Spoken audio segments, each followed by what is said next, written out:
तहसील कार्यालयावर दिव्यांग बांधवांचा बेधडक मोर्चा धडकला। जळगाव जामोद आणि संग्रामपूर तालुक्यातील प्रहार संघटनेच्या वतीनं दिव्यांगांनी तहसीलदारांना विविध मागण्यांचं निवेदन 27 जानेवारी रोजी दिलं होतं, परंतु याची साधी दखल सुद्धा तहसीलदार प्रशासनानं घेतली नाही आणि दिलेल्या निवेदनाला केराची टोपली दाखवली। म्हणूनच प्रहार संघटनेच्या वतीनं असंख्य दिव्यांग बांधवांनी मिळून दिनांक 14 फेब्रुवारी रोजी प्रहार दिव्यांग संघटनेचे जळगाव जामोद तालुका अध्यक्ष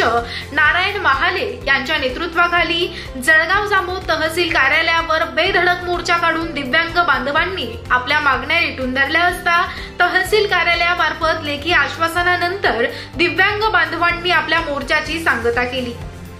यावेळी तालुका अध्यक्ष नारायण महाले, सचिव सरदार अवासे, श्रीरंग बहादरे, ज्ञानेश्वर खेडकर, मोहन नेमाने, दामाजी तायडे, शोभा दांडगे, दिगंबर वानखडे, रामभाऊ अनिल धर्मे, आमिर शहा, कल्पना गोकुळा, चंदनशिव संतोष इंगळे, अशोक भगत, नामदेव फाटे, लीलाबाई कराळे,